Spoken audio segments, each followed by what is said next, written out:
Veony is a youth ambassador at Covenant House, New York, and Marcelle is an alum of our program. We've asked them to share with you their experience of Covenant House in an interview with Covenant House International Board member John Dickerson. John is co-anchor of the CBS Evening News, and he is sleeping out for his 8th time tonight. Please welcome Veony, Marcelle.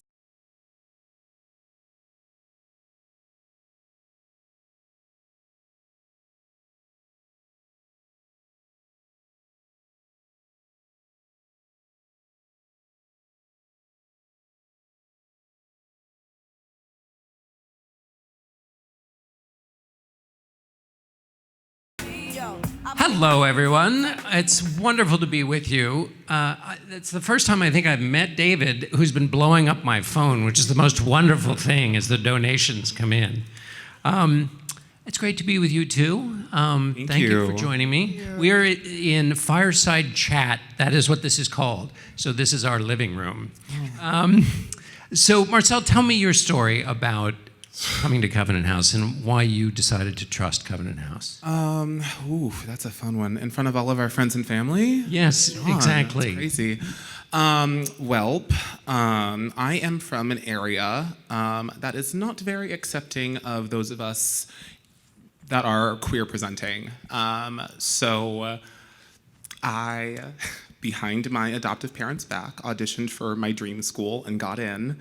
Unfortunately, did not beat them to the mailbox in time to get that letter, and a explosive conversation ensued where I needed to choose between my identity and my dream school, so becoming straight and getting mental health help, and choosing between a practical career that they chose, or pack your bags and don't come back.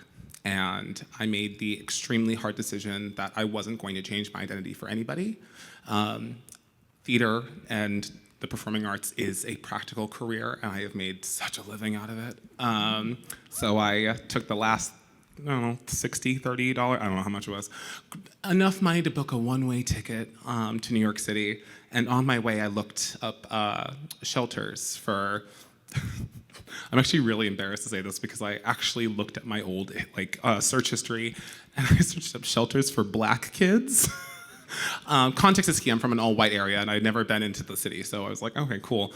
And Covenant House was the first one to pop up, so I said, all right, might as well try this. And I was really, really, really fortunate, because when I walked up, they only had one bed left.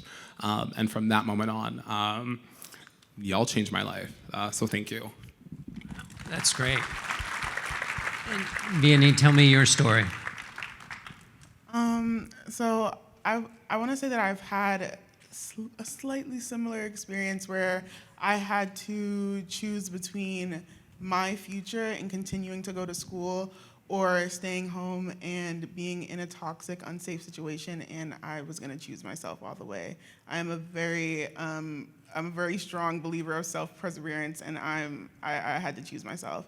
And so I ended up leaving my home. I came from a home of a history of being poor and housing instability and always being in the system. So I have a history of being within shelters, with family shelters with my family. And so around when I turned 18, I ended up leaving. I have a family who is very separated. And so with that, my older brother has been within the system as well. And so he actually referred me to Covenant House while I was staying with another family in another state. And so with that, I found a drop-in center, and I got a case manager while on the Amtrak back to New York City. And with that case manager, she referred me to Covenant House, and I got a bed the same night that I called for help. And when did you know when you were in Covenant House, or was there a small moment where you thought, I'm going to be safe here. I'm going to be okay here? I think the third night, obviously, all young people would be skeptical going into a shelter, especially the shelter system in New York for the first time. The third night that I got there, I met a staff member named Miss Flo, my favorite staff member to this day. And I wasn't very open with anyone. I wasn't talking to anyone, and she sat with me the entire night. From like 10 p.m. to 5 p.m. talking to me. She let me cry on her shoulder, and I've never felt more welcome in a space other than that day. How about you, Marcelle? When did you know Granted, this is, actually 10 years ago, November 13th of this month would have been my 10-year anniversary from when I walked in Covenant House's doors. I would say, having never been around so many people of color in my life, it took a good month. And it all came down to a conversation with, oh gosh, I can do this without crying. A staff member, Brian Bob, who, if you've known him, I'm sure there's so many of you that have stories about Brian. And I thank the stars every day for him. But there was a day that he looked at me and he said, "You might not get it. You might not get the way my best friend Mark over there is. You might not get him. He might not get you. But the two of you will get each other." And latching on to Mark, and when I say I latched on. I had at least one person who had my back, and that's the first night I think I slept fully in a month. So. Let me now ask you about art, because you're both artists, creative people. Marcelle, let me start with you. Art requires vulnerability that goes beyond just the vulnerability that you already experienced when you arrived at Covenant House. How did you find that place where you could embrace your art, embrace your dreams, and think you could risk embracing your dreams? I mean, I moved to New York to be an actor, so I already I came in with a mission that I was going to work regardless in the arts. I didn't know how. I was very, very fortunate to be at Covenant House at a time where the arts were alive. Now, granted, we did not have a lot in terms of resources, but we did have a lot in terms of partnerships with local artists, local theatrical productions. So we had organizations come in. The biggest one and the most influential in my career I can speak to has been Broadway Serves, and two individuals, two of which are now my mentors, Kimberly Marable. If you know her, she is phenomenal. She's been in Lion King and she's been in Hadestown.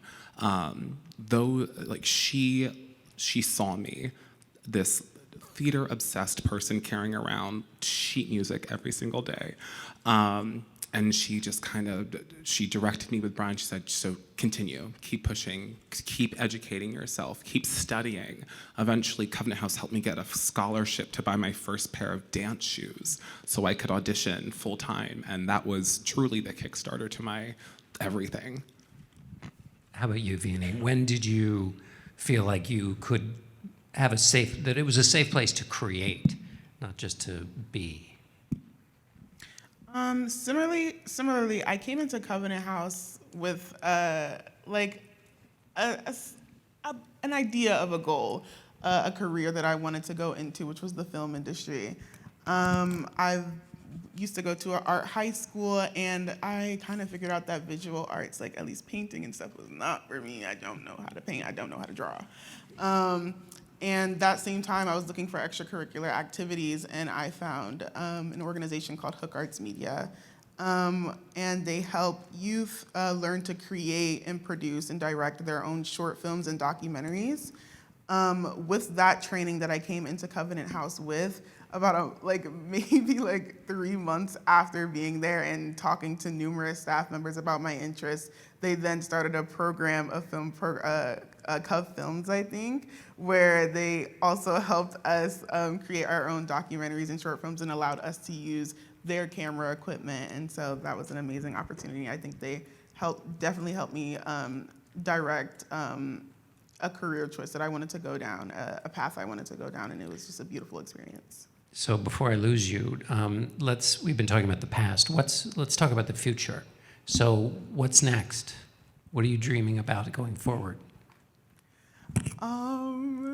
Right now, a long-term goal of mine is to direct my own movie. Right now, I am a part-time assistant at Hook Arts Media, the same organization that helped me in high school. I now work there, and I help other youth create their own short films and documentaries and teach them how to use cameras and editing software. Marcelle, how about you? Oof, oh gosh. I am very, very fortunate to say that I have actually ticked off so much on my performance bucket list. I've traveled the world doing a musical that has truly changed my life.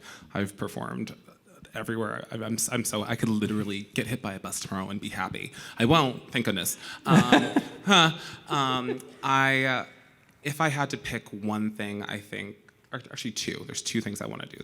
The biggest one would be is I would like to work part-time at Covenant House as a way to give back, to be the next Brian Bob, to find that next scared queer kid who didn't have anybody that they saw themselves represented in this community to pick them up and save them. That is on the top of my bucket list right now, especially going into my 10-year anniversary. Ooh, shoot. Sorry.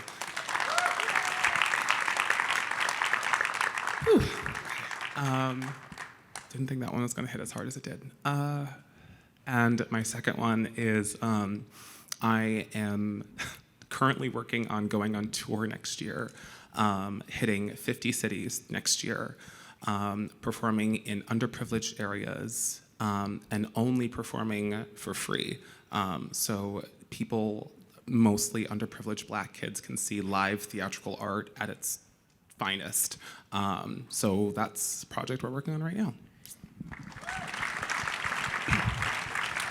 Our time is up, and I'm going to ask you this question too, Veony, but you just said something, Marcelle, that quickly, if you could speak to that kid who shows up, what one thing would you say?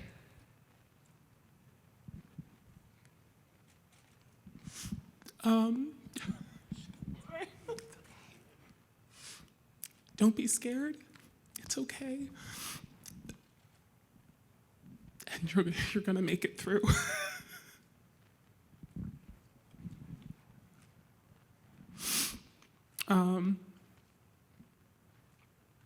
Keep pushing, kid. Keep pushing. Because the light is so much brighter on that stage.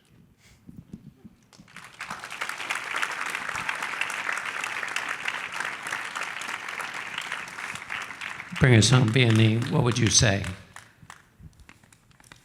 Oh, I don't have anything as cinematic and beautiful as that. You can make a referral. Can't top that. But all I can say is that self-advocacy and self-perseverance is the strongest skill anyone in such a vulnerable situation can have. And so all I can say is to always advocate for yourself, because there's always going to be someone, a community, someone out there that will listen to you. Veony, Marcelle, thank you so much for joining us. And thank you to all of you.